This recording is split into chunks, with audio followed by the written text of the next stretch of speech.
Okay, so welcome to this webinar. The topic is tourism as a vector of well-being, respect for others, and world peace.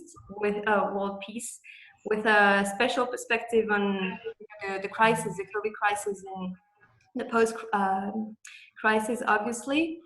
As you know, the crisis has impacted a lot of countries, a lot of people, and most of us have been focusing a lot on physical health, on treating the virus. But some people, some countries have also given some thought about the importance of psychological well-being in time of crisis, but also after the crisis. And so to talk about this topic, we have two speakers today. We have Marco Sconfienza from Italy. He's the director of La Rosa de Venti. So it's in Martina Franca Puglia in southern Italy. And it is a non-profit private organization. For 13 years, the organization has been hosting events that foster psychological, spiritual, and moral well-being. We also have from Australia, Rosemary. She's the founder and director of the Magical Getaway Foundation based in Melbourne. It is actually our first Australian member. So it's a very special member for ISTO. The Magical Getaway Foundation is dedicated to gifting first ever holidays to Australian children and their families in order to bring hope.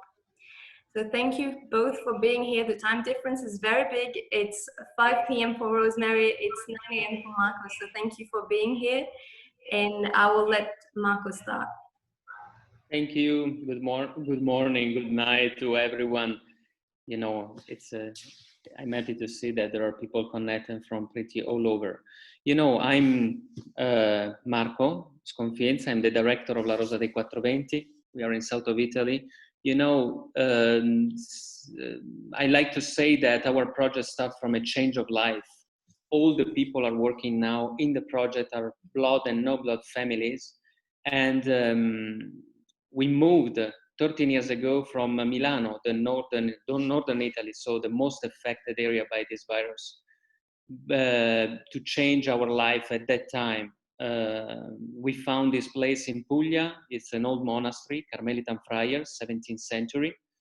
And we decided to build this project in form of retreats. So we welcome teachers, certified teachers from all over the world, with all philosophies and disciplines related to the psychophysical and moral well-being. So we are focused on offering the best environment for people to find not just services or high quality services, but to find a space and place, the best environment to heal oneself from many points of view. Could be the relationship with the nature, to take care of the food in a specific way, the relationship with the animals, the activities which are useful too, but are a reason to put people together, and trying to create also a life of sharing together with people coming from different situations and realities. So we are really focused on the individual, trying to have and help people to release, to feel protected and welcomed during the retreat and during that time. I'm sorry, I'm not used to talking webinars, so I need to talk and to think same time and translate by myself. So this is the purpose. Our purpose is to take care of the individual and the people. They can enjoy, to find a space for themselves there to pray, because we have a private church, to walk in the forest, we have a private forest. So trying to create the best environment for them to detach from the normal life, and maybe in that state, enter in a state that can help them to make deeper reflection on own life, doing it, finding space for own self, but doing it also with other people, and being able so to share also with other people. Obviously, this situation will change. I think that after this situation happens, people will feel more, will look for traveling, doing an experience more than just traveling. I think that we will go towards a most conscious traveling by people. The effects in the people's mentality, in people's feelings is not really clear yet. I think that some countries are still in lockdown, so they don't really, they are not really facing exactly the impact, the mental impact of this situation.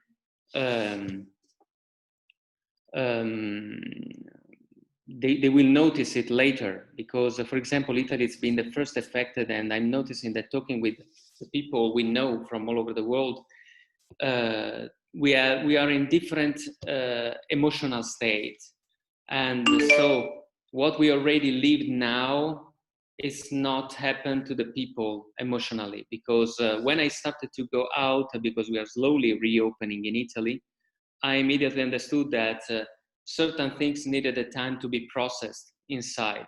So I think that people will understand more slowly by the time, and this will change their way of traveling. And they will look more for experiences that are useful to recharge and to recover. So I trust that the environment we have created will be even more appreciated, understood, and useful than before.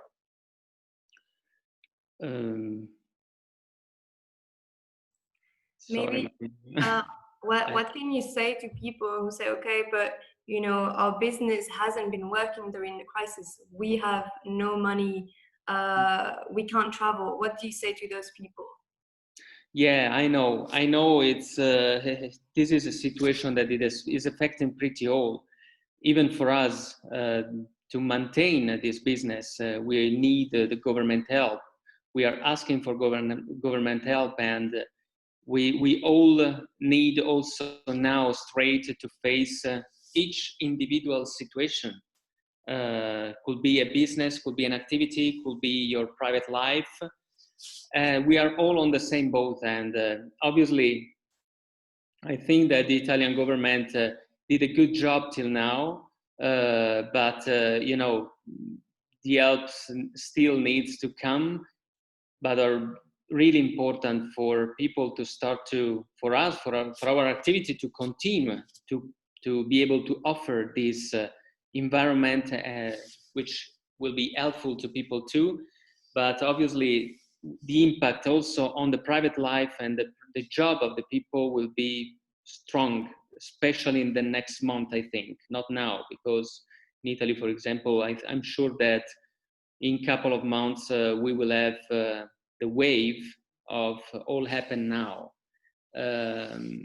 It's difficult to say something from this point of view because we are all on the same boat, and it's like we are trying in this moment, we are focusing, figuring out for each person, each situation, what's best to do to survive in terms of activities. And it's difficult. There are many different situations. Yeah, so I guess you've been struggling with your own organization because, you know, tourists haven't been able to come. Yeah. But at the same time, well-being is more important than ever now. You know, after lockdown in Italy, that was pretty long. So do you see, when do you see, you know, the activity starting again? Do you think that people, how do you think people can work on their well-being even from home? Yeah, you know, I think that this situation pushed people inside the house. So it's like, for what I experience also with the people I know, it's been like to disconnect suddenly with your daily life and normal life and the rhythm of the society. I think that this is the most important, the first step, the most important step to start to reflect on own life, the sustainability of own life, of the rhythm of the life, because we can't start as before.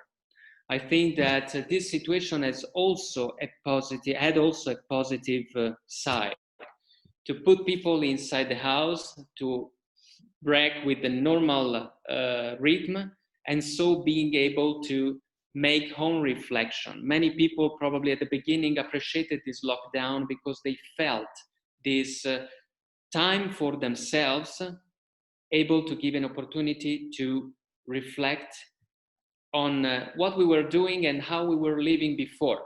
It's like a cut, it's like a break. I'm sure that we cannot start again as before. The society needs to change, the way of working needs to change, the people needs to change. And now the most important part now is to start again to connect with the world after all our reflections. And for what concern our activity, for example, it's difficult that I think that many people want to come and want to travel, but are the people that now are in lockdown and maybe they don't have a perception of what means to go back to normality and start to work and start to live outside the house. I don't think that we will work with our retreats this year at all. And in a way, I'm also suggesting our teachers, our people, not to travel so easily this year, because it's against our business in this moment. But I think that the restrictions applied and all the situation will be not helpful for us to offer the environment people should come for or should need to recharge and to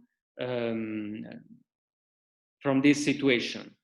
I know that many people will feel the need to move and feel that they go back to the normality, but the normality will be not the same. I think that people need to face this process, and we will need to do it too. So. All right, thank you, Marco. I don't know if someone has questions for Marco before we move to Rosemary. Maybe we'll wait for a minute to see if people have questions.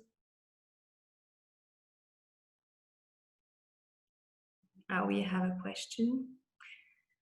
Will you develop virtual activities for your own business? I'm sorry, I didn't hear so well. Sorry, Maria. Will you develop virtual activities for your own business? For example, are you going to organize a virtual retreat or?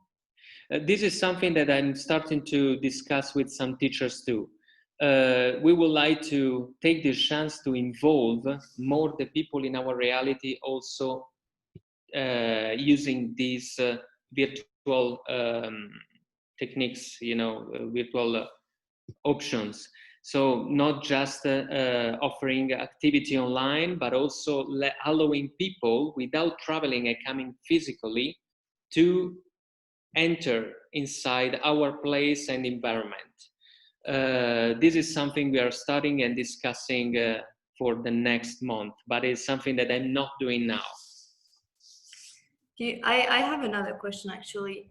Do you think that you were saying that people have learned to actually stay home, and that some people have actually enjoyed the beginning, at least, of the lockdown for the part of staying home?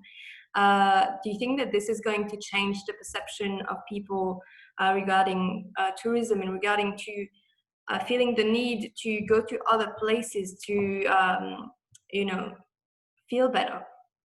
Yeah, absolutely. I think that people after this experience, they will start to think a new way of traveling, which is not really travel, but I think will be more an experience. They will look for something that is useful to their needs, means not just to visit, to travel and to go around, but to go around with a meaning related to a recovery. They will need more care. I don't think they will need more the services. They will need more something to take and come back home with it. Useful to face this new world, life, society change that happened, and we will notice maybe later, not now that we are still inside, helpful to face the new way of living, because many things will change for sure, and we need the energy, we need the clarity, we need the power, we need the strength to face it, and everything can help us to give this, even through tourism. It's something that helps us to live and make our life choices better than before. I have another question that comes from the Facebook Live, actually, from Eleonora. So she says, have you thought or prepared some special post-COVID packages? Yes, this is something we are facing too, but as we work together with the teachers, this is something that for sure we will do, and not just packages, but also including certain specific services in a different direction, which is more on a health direction. So less commercial services like visiting the place around, or visiting Puglia, for example, just to give some more clarity on what I'm saying, but trying to let people live more inside the place, finding new activities useful post-COVID. And for sure also to build the new packages, because we know that people would be in difficulties after this situation. Right, Marco, I don't see any other question right now. Maybe you just want to share the slide that you had prepared to show the name and logo of the organization for people who don't know it. This is okay. This is visible. Yes. It's okay. Perfect. So I don't know if you want to say a last word about your organization. You know, I don't know what to say more in this moment. It is pretty self-explanatory. Yeah, it's all explained there. You know, we are focused. What I want to say is that it is important for me is that all the activities is just a part of it, of our place, is a reason to put people together. But we are really focused on the environment, on the people, on the individual, on taking care of the individual and the group once there. So through even through the approach of the people, you know, we fully trust that kindness is a form of strength instead of weakness. So we use a specific approach to our people, because we want that people feel in a protected environment in that moment. So the activities are just part of it, but the life of La Rosa dei Quattro Venti is focused on the environment. All right, thank you, Marco. Thank you. I think we can move to Rosemary. Rosemary, you need to reactivate your microphone. Yes, perfect. Okay, and I'll share my screen.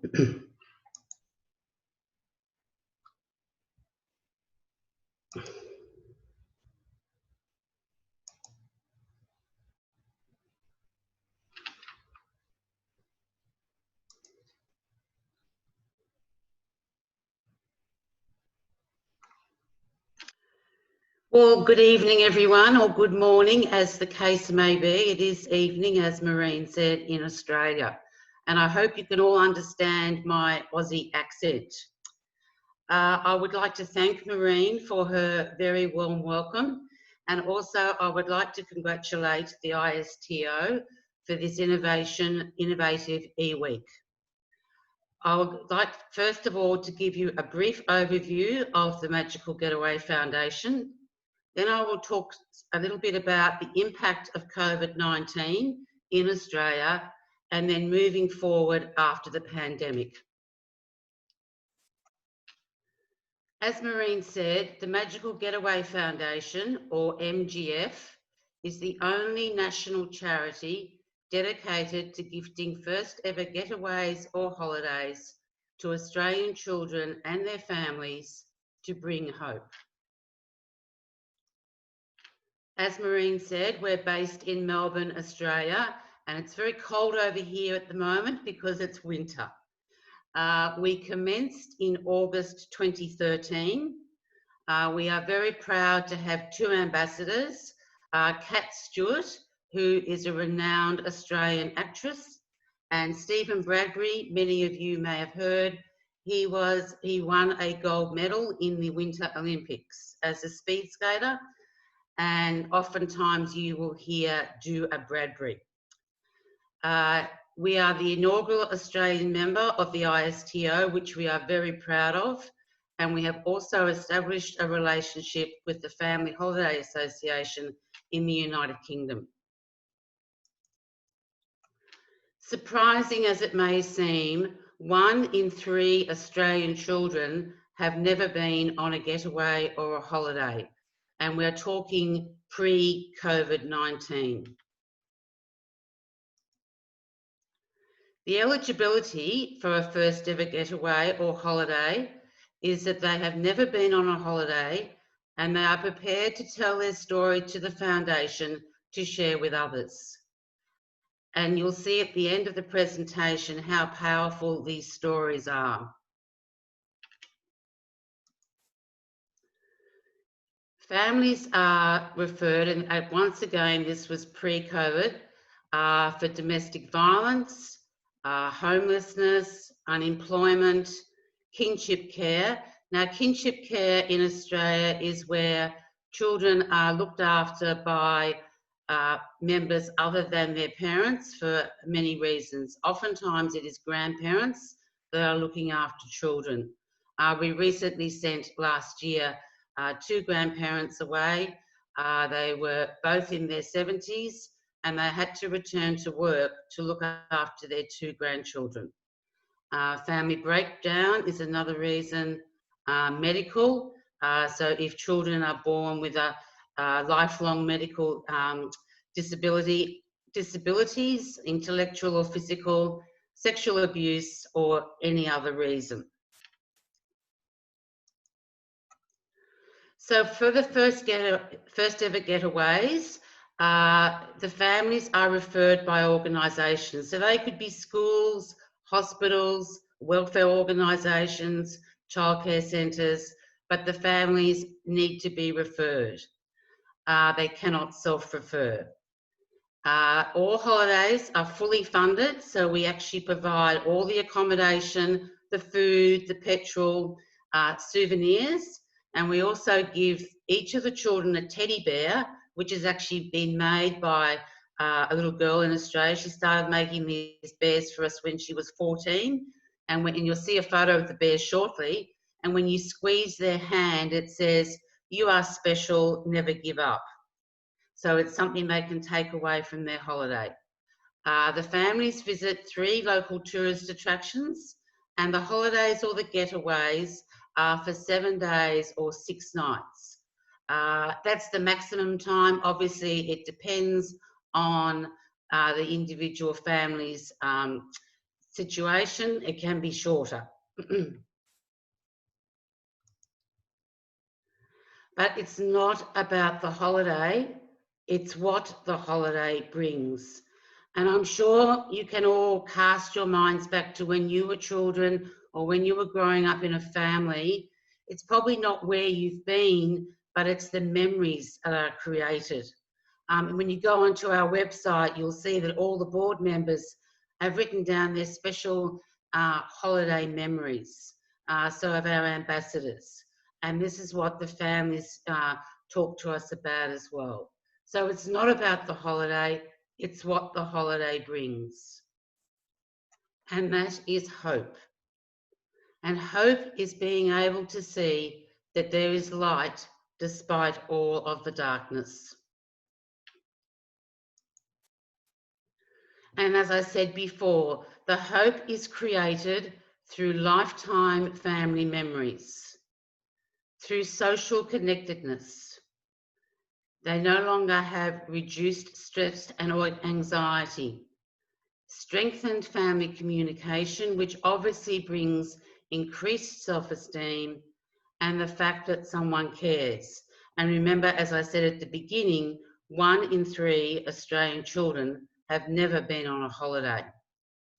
There was a family that went on a holiday in June of 2018, and her name was Annalise. She had 4 boys, and they were the ages of 3, 6, 8, and 9. She was referred by the local primary school because she had been a victim, and her boys, of domestic violence. When we met the family, they had moved approximately 6 times in 3 years. So we sent them off to Lawn, and it was June, something like about this time, and you'll see photos of Annalise in our video at the end of this webinar. And the kids loved, it was a beach resort, and you can see something similar in the background in this photo. And it was raining, and the kids just loved running through the puddles. And there was a spa, and they could get in the spa and play with mum. And they just had the most amazing time. You'll see them running up to the waves in the middle of winter in their jackets, but they didn't care. It was their first ever holiday. The immediate outcome of that particular holiday for Annalise was her boys started to attend school, because they could go back to school and talk about holidays, because everybody else talks about their holidays. Annalise found herself a job. It was a local job, but she found herself a job. So her self-esteem increased significantly through the holiday. In October 2018, we had our inaugural Social Tourism Forum, and Kat Stewart, one of our ambassador, actually interviewed Annalise about the impact of the holiday, and there was not a dry eye in the house. Annalise has now gone on to become a volunteer for our foundation, and I'll talk to you a little bit about highway collections in a minute, and she's a strong advocate. So as I said, it's not about the holiday, it's what the holiday brings, which is hope. And this was one of the testimonials, and there's lots of these on our website. These will certainly be wonderful memories for my family to keep for a lifetime. Our experience has helped with our healing, and I believe that with each great memory puts a brick in the wall that helps build a wall away from the trauma these boys have experienced. Their first ever holiday has given many different experiences, knowledge and memories that I would never have been able to give them by myself.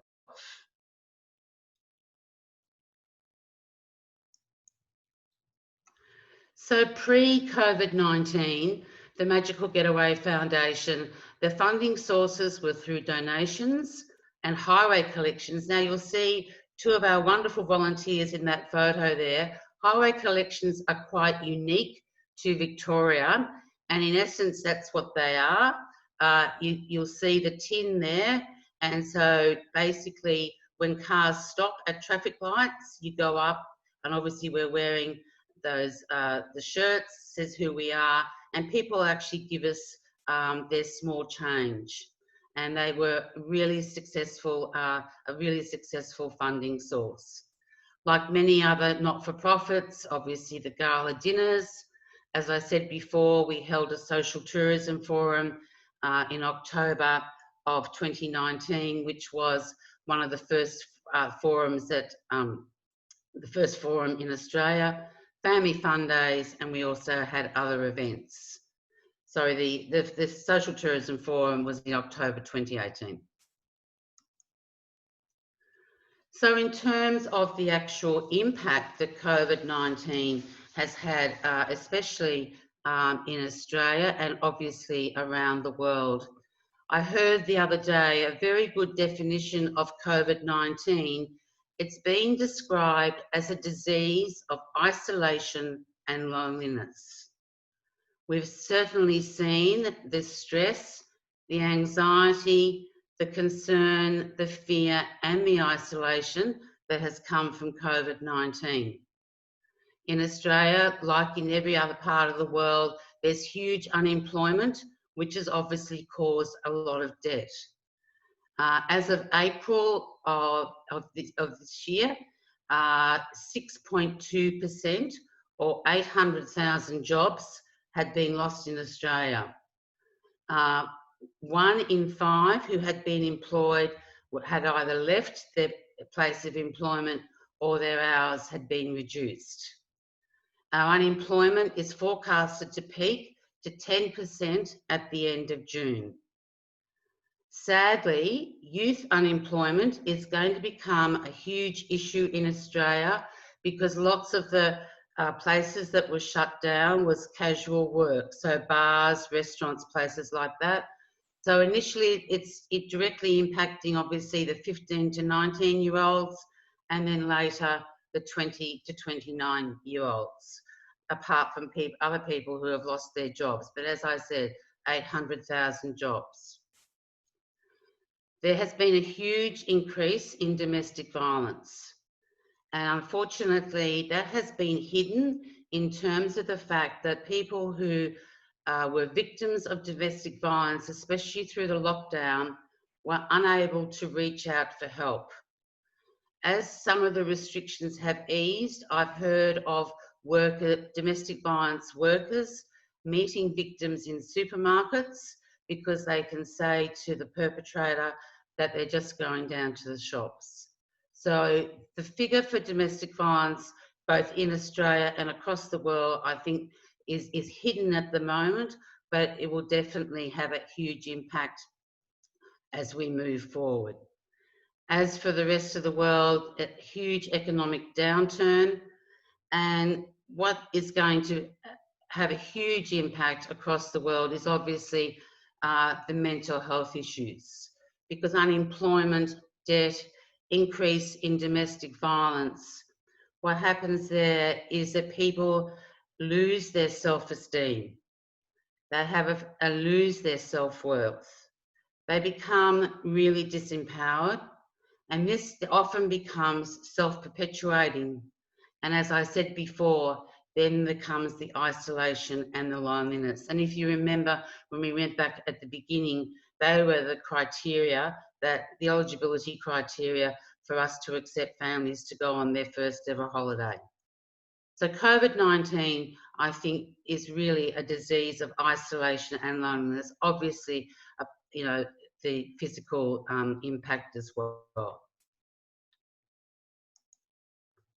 So what it's meant for the Magical Getaway Foundation is obviously we haven't been able to gift any first ever getaways or holidays. The last one that we gifted was very early this year at the beginning of January. We have an increased waiting list. We had a huge waiting list pre-COVID-19 and it just keeps getting longer. Obviously a significant decrease in the donations and number of volunteers, and we've been unable to organise any direct fundraising events.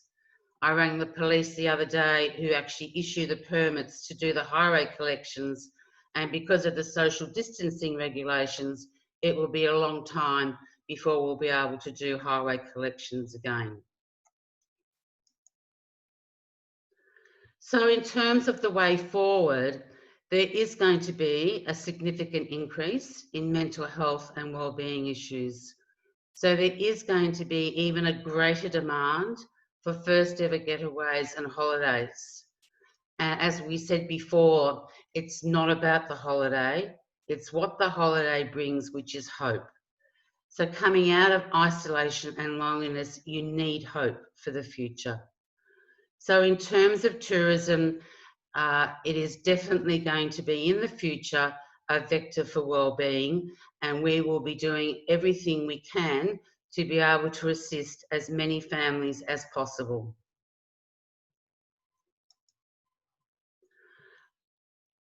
I'm going to ask Maureen to actually show the video that I have been discussing, and you'll see a little bit more firsthand about what these holidays mean. And I would like to thank you all for your attendance, and it's been an absolute privilege to present at this webinar. Thank you, Maureen. Yes, I'm going to show the video now.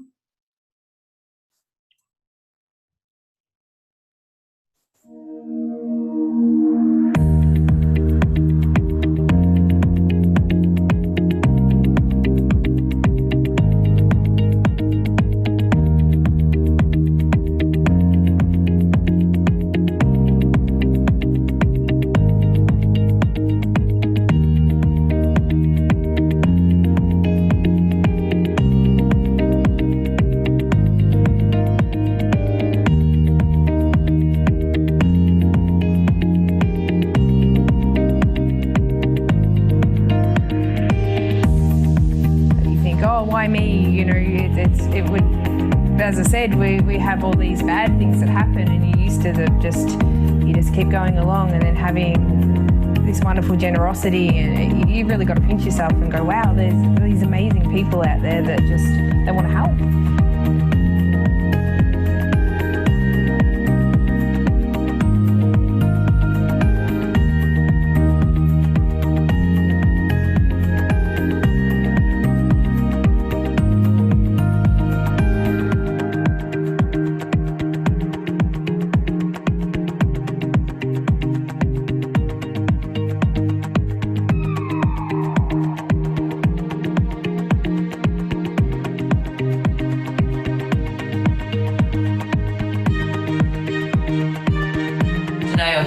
Just let go of that official role and go, yeah, have fun, and I've had fun with them. So yeah, that's a big thing.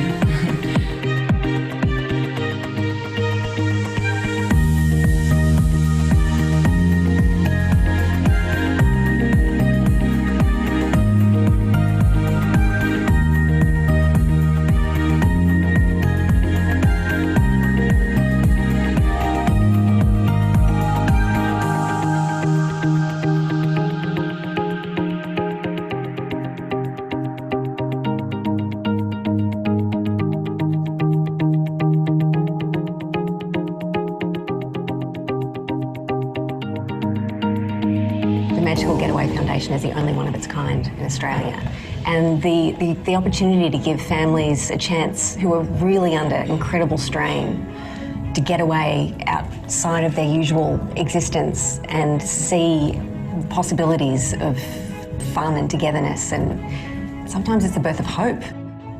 To go outside of their normal world, you know, they can leave their pressures, leave the stresses of their everyday lives, and create some lifelong memories. It can just take one act of kindness that can really change the course of someone's life. And I've really been affected by the testimonials of the families that have already been on these holidays, just saying what a huge difference that's made, the fact that somebody is prepared to make that investment in them and give them this opportunity.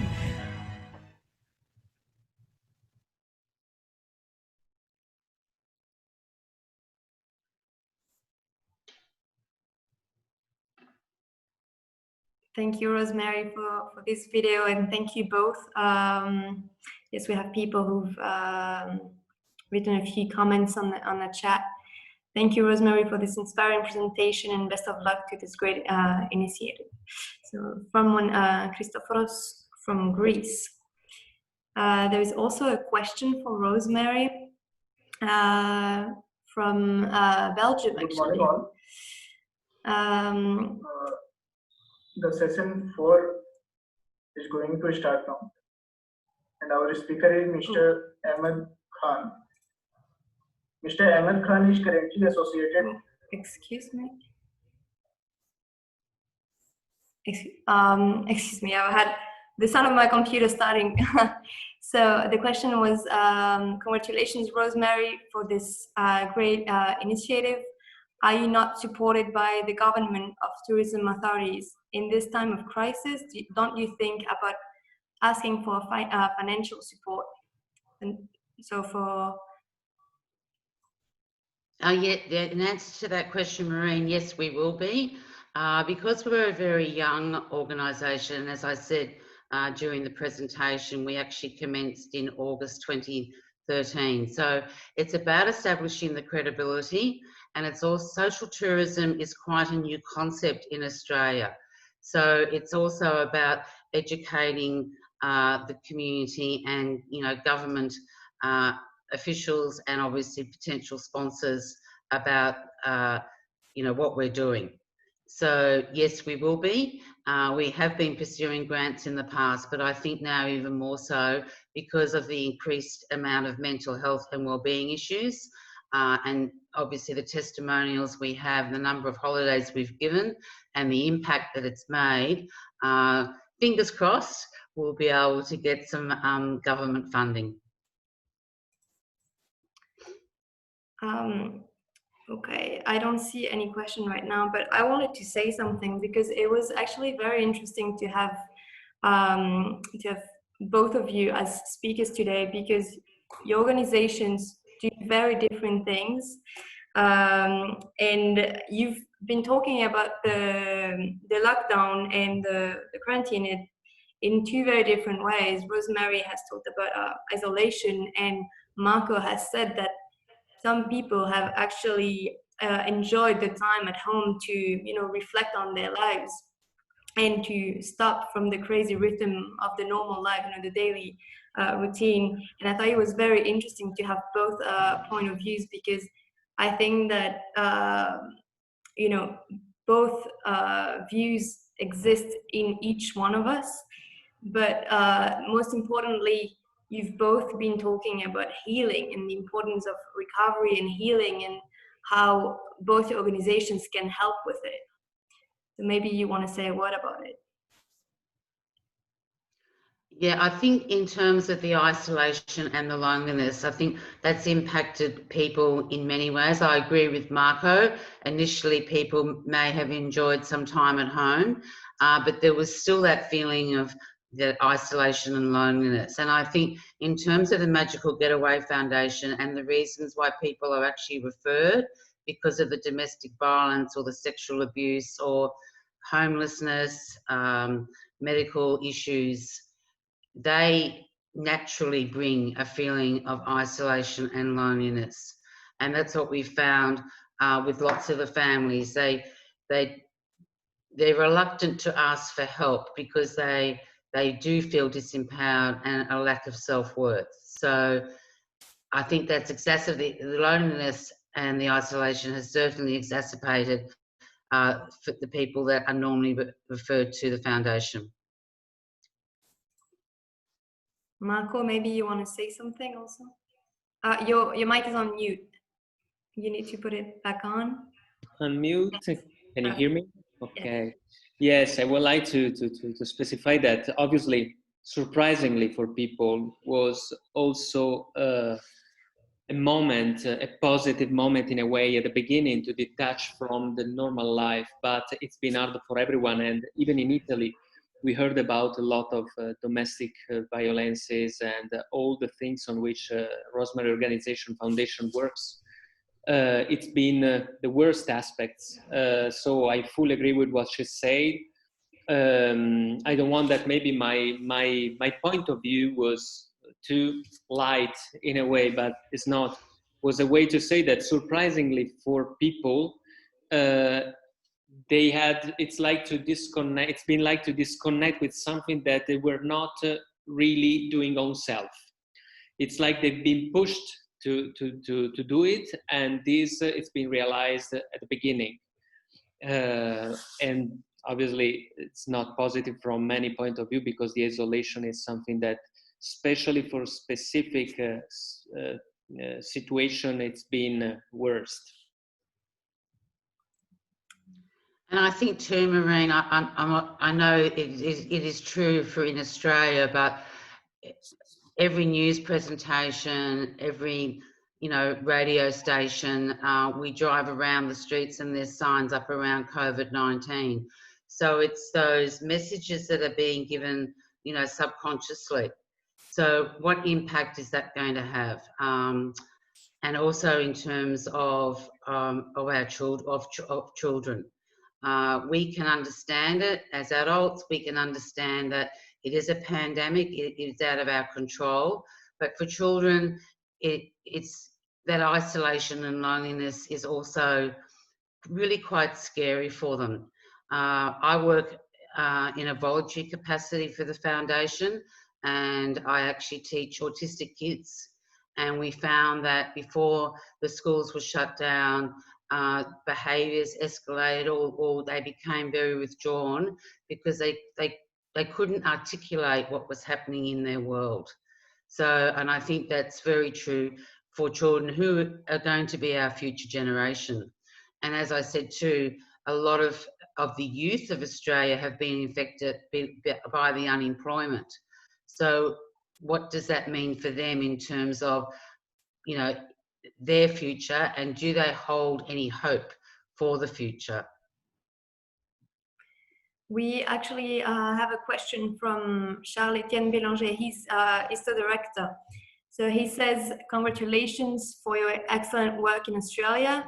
Do the public authorities show some interest for what you are doing? And is there any social policies in tourism from local, regional or national governments in order to facilitate going on holiday? No, as we're the only foundation that is pioneering social tourism in Australia. So no one, in answer to the question, Maureen, no one is actually doing it apart from us. We're the only national charity doing it. So that's why, you know, it's a privilege to be the inaugural Australian member of ISTO. And also that's why we've formed a strong relationship with the Family Holiday Association in UK, because they've been doing this for over 60 years. So we actually met with them obviously via Zoom prior to COVID-19, and they were giving us some handy tips. So we're very young in Australia, and yeah, as I said, we're pioneering social tourism.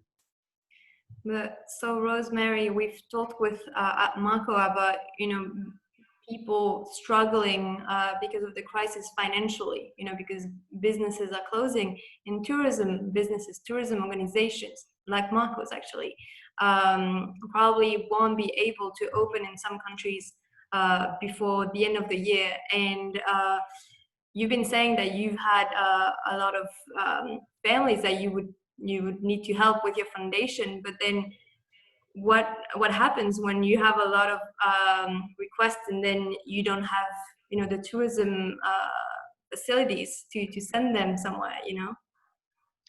Yeah.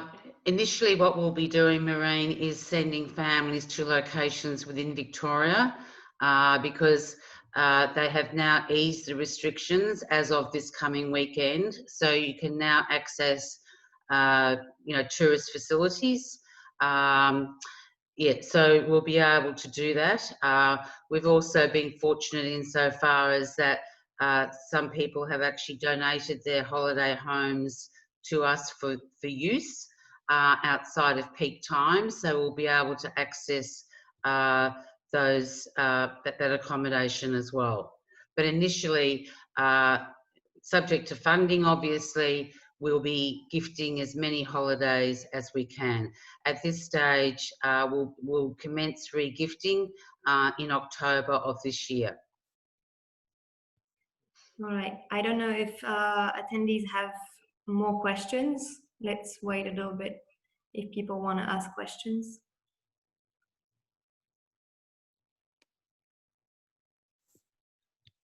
Or I don't know if Rosemary or Marco, you want to add something. No. All right. Well, I think that I will just check on Facebook, but seems like everybody's happy with the answers you've given. So I think we will stop here. Thank you very much, Rosemary and Marco, and I hope you can help a lot of people after this crisis. It is a very important topic for me, for ISTO also, and I hope that this will allow you to be in touch with more people from the tourism sector as well. So thank you, and I hope we'll be working together again soon. Bye. Thank you. Thank Bye, you. everybody. Thank you. Bye. Bye. Thank Bye. You.